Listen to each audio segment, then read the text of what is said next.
ಇವತ್ತು ಬೆಳಗ್ಗೆ 10:30ಕ್ಕೆ ಒಂದು ಶ್ರದ್ಧಾಂಜಲಿ ಸಭೆಯನ್ನು ಕೂಡ ನಡೆಸ್ತಾರೆ ನಾಯಕರು ಅನ್ನೋದ್ರ ಬಗ್ಗೆ ಮಾಹಿತಿ ಇದೆ. ಆರಂಭದಲ್ಲೇ ಹೇಳ್ತಾ ಇದ್ವಲ್ಲ, ಪಕ್ಷಾತೀತವಾಗಿ ಇವತ್ತು ಮಾಜಿ ಪ್ರಧಾನಿ ಮನಮೋಹನ್ ಸಿಂಗ್ ಅವರನ್ನ ನಾಯಕರು ನೆನಪು ಮಾಡ್ಕೊಳ್ತಾರೆ ಅಂದ್ರೆ ದೇಶಕ್ಕೆ ಕೊಟ್ಟಿರುವಂತಹ ಕೊಡುಗೆ ಹಲವು ಯೋಜನೆಗಳು. ಪ್ರಧಾನಿ ನರೇಂದ್ರ ಮೋದಿ ಅವ್ರಿಗೂ ಕೂಡ ಮನಮೋಹನ್ ಸಿಂಗ್ ಅವರ ಬಗ್ಗೆ ಬಹಳ ಪ್ರೀತಿ. ಬರೀ ಕಾಂಗ್ರೆಸ್ ನಾಯಕರು ಮಾತ್ರ ಅವರು ಇಷ್ಟಪಡ್ತಿರ್ಲಿಲ್ಲ, ಅವರ ಯೋಜನೆಗಳ ಬಗ್ಗೆ ಮಾತಾಡ್ತಿರ್ಲಿಲ್ಲ ಅಂತ. ಭಾರತೀಯ ಅರ್ಥವ್ಯವಸ್ಥೆಯ ದಿಕ್ಕನ್ನ ಬದಲಾಯಿಸಿರುವ ರೂವಾರಿ ಯಾರು ಅಂತ ಕೇಳಿದ್ರೆ ನೀವು, ಇದೇ ಮಾಜಿ ಪ್ರಧಾನಿ ಡಾಕ್ಟರ್ ಮನಮೋಹನ್ ಸಿಂಗ್ ಅವರು.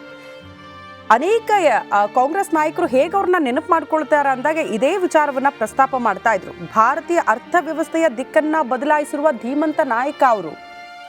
ತಮ್ಮ ಆಡಳಿತಾವಧಿಯಲ್ಲಿ ಹಲವು ಜನಪರ ಯೋಜನೆಗಳನ್ನ ಜಾರಿಗೆ ತಂದಿದ್ದು ಈ ಸಮಯದಲ್ಲಿ ನಾವು ನೆನಪು ಮಾಡ್ಕೊಳ್ಬೇಕು ಅಂತ ಹಲವು ಕಾಂಗ್ರೆಸ್ ನಾಯಕರು ಅದನ್ನ ಪ್ರಸ್ತಾಪ ಮಾಡಿದ್ದನ್ನ ನಾವು ಗಮನಿಸ್ತಾ ಇದ್ವಿ. ಅದ್ರ ಜೊತೆಗೆ ರಾಷ್ಟ್ರೀಯ ಗ್ರಾಮೀಣ ಉದ್ಯೋಗ ಖಾತ್ರಿ ಇರಬಹುದು, 2005ರಲ್ಲೇ ಈ ಯೋಜನೆ ಜಾರಿ ಬಂತು.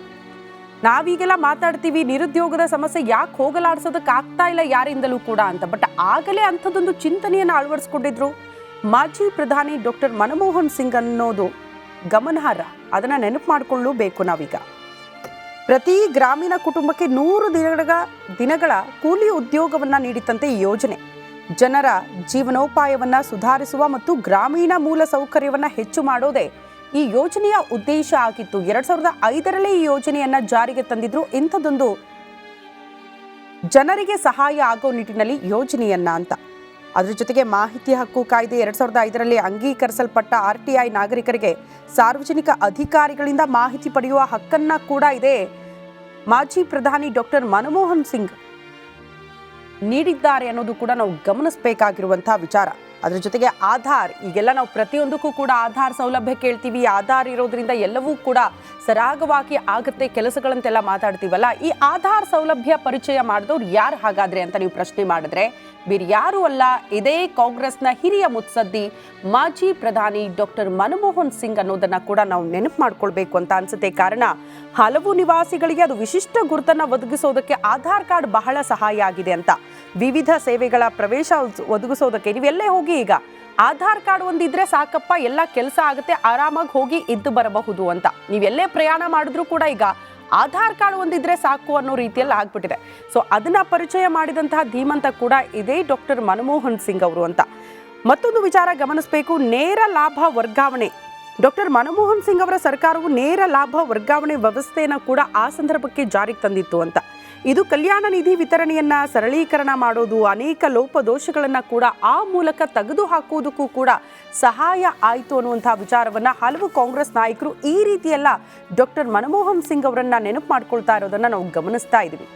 ಪೋಲಿಯೋ ಮುಕ್ತ ಭಾರತ ಮಾಡಿರೋ ರೂವಾರಿ ಕೂಡ ಇದೇ ಡಾಕ್ಟರ್ ಮನಮೋಹನ್ ಸಿಂಗ್ ಅವರು. ಭಾರತ ಅಮೇರಿಕ ಅಣು ಒಪ್ಪಂದ ಸಾಧನೆಯನ್ನು ಕೂಡ ನಾವು ನೆನಪು ಮಾಡ್ಕೊಳ್ಬೇಕು ಅಂತ ಅನ್ಸುತ್ತೆ. ಆ ಮಾತುಕತೆ, ಆ ಒಪ್ಪಂದ ಎಷ್ಟರ ಮಟ್ಟಿಗೆ ಸಹಾಯ ಆಯಿತು ಭಾರತಕ್ಕೆ, ದೇಶವನ್ನ ಮತ್ತೊಂದು ಹಂತಕ್ಕೆ ಕೊಂಡೊಯ್ಯುವಲ್ಲೂ ಕೂಡ ಈ ಒಪ್ಪಂದಗಳು ಎಷ್ಟರ ಮಟ್ಟಿಗೆ ಸಹಕಾರಿ ಆಯಿತು ಅನ್ನುವಂಥ ವಿಚಾರವನ್ನು ಕೂಡ ನಾವು ಈಗ ನೆನಪು ಮಾಡ್ಕೊಳ್ಬೇಕು ಅಂತ ಅನ್ಸುತ್ತೆ.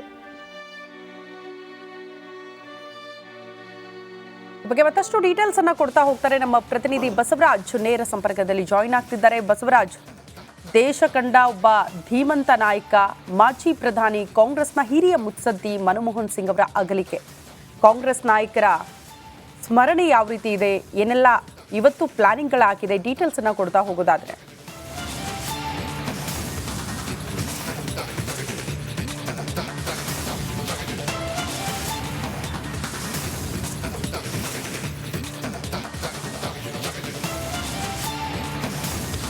ಖಂಡಿತ ಶ್ರುತಿ, ಮಾಜಿ ಪ್ರಧಾನಿ ಮನಮೋಹನ್ ಸಿಂಗ್ ಅವರು ನಿನ್ನೆ ನಿಧನರಾದರು. ವಯೋಸಹಜ ಕಾಯಿಲೆಗಳಿಂದ ಅವರು ಬಳಲ್ತಾ ಇದ್ದರು ಕೆಲ ದಿನಗಳಿಂದ.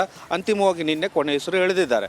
ಇವತ್ತು ಬೆಳಗಾವಿಯಲ್ಲಿ ಅವರ ಗಾಂಧೀಜಿಯವರು ಬೆಳಗಾವಿಗೆ ಬಂದು 100 ವರ್ಷಗಳ ತುಂಬಿದ ಹಿನ್ನೆಲೆಯಲ್ಲಿ ಹಲವು ಕಾರ್ಯಕ್ರಮಗಳನ್ನು ರಾಜ್ಯ ಕಾಂಗ್ರೆಸ್ ಹಮ್ಮಿಕೊಂಡಿತ್ತು.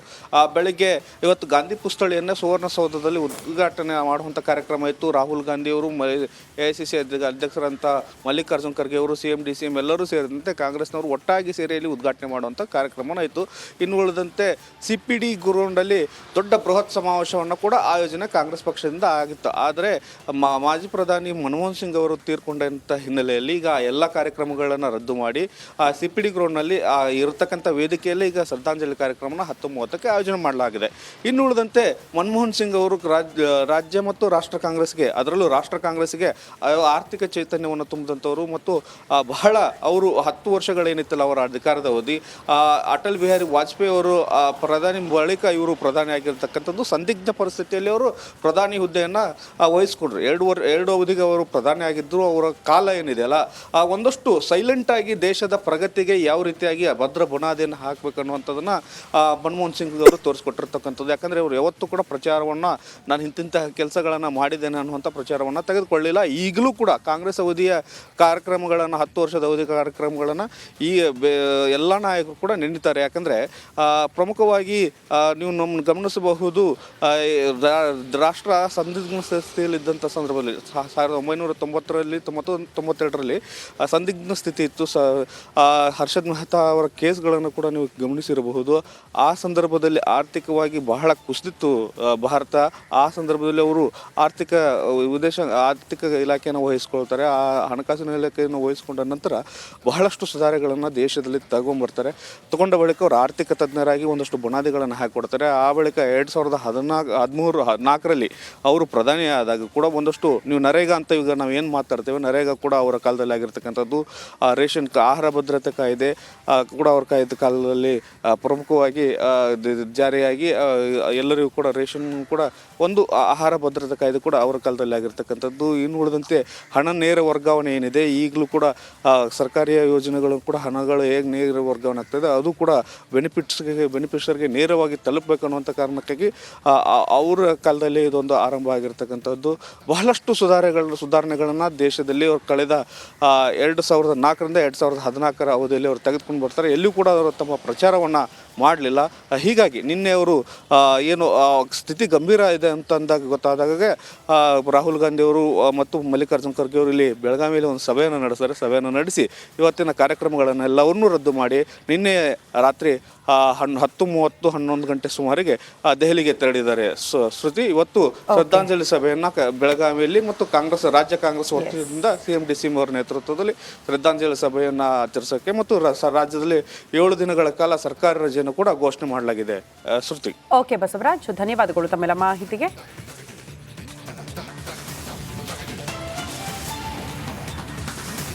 ಈಗ ಟಾಪ್ 30 ಸುದ್ದಿಗಳು.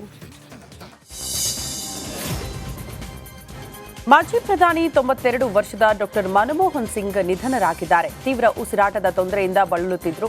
ದೆಹಲಿಯ ಏಮ್ಸ್ ಆಸ್ಪತ್ರೆಯಲ್ಲಿ ಚಿಕಿತ್ಸೆ ಪಡೆದುಕೊಳ್ತಾ ಇದ್ರು. ಚಿಕಿತ್ಸೆ ಫಲಿಸದೆ ತಡರಾತ್ರಿ 9:51 ಸುಮಾರಿಗೆ ಕೊನೆಯುಸಿರೆಳೆದಿದ್ದಾರೆ. ಇವರು 2 ಬಾರಿ ಪ್ರಧಾನಿಯಾಗಿ ಸಂಸತ್ತಿನ ಮೇಲ್ಮನೆಯಲ್ಲಿ 33 ವರ್ಷಗಳ ಕಾಲ ಸುದೀರ್ಘ ಸೇವೆ ಸಲ್ಲಿಸಿದ್ದಾರೆ. ಜವಾಹರ್ಲಾಲ್ ನೆಹರು, ಇಂದಿರಾ ಗಾಂಧಿ ಮತ್ತು ನರೇಂದ್ರ ಮೋದಿ ನಂತರ ಅತಿ ಹೆಚ್ಚು ಕಾಲ ಸೇವೆ ಸಲ್ಲಿಸಿರುವ 4ನೇ ಪ್ರಧಾನಿ ಅಂತ ಅನಿಸಿಕೊಂಡಿದ್ದಾರೆ. ನರೇಂದ್ರ ಮೋದಿಗೂ ಮುನ್ನ 2 ಅವಧಿಗಳ ಕಾಲಕ್ಕೆ ದೇಶದ ಪ್ರಧಾನಿ ಪಟ್ಟ ಅಲಂಕರಿಸಿದ್ರು. ಡಾಕ್ಟರ್ ಮನಮೋಹನ್ ಸಿಂಗ್ 1932ರ ಸೆಪ್ಟೆಂಬರ್ 26ರಂದು ಜನಿಸಿದ್ರು. 1963ರಿಂದ 1965ರ ತನಕ ಪಂಜಾಬ್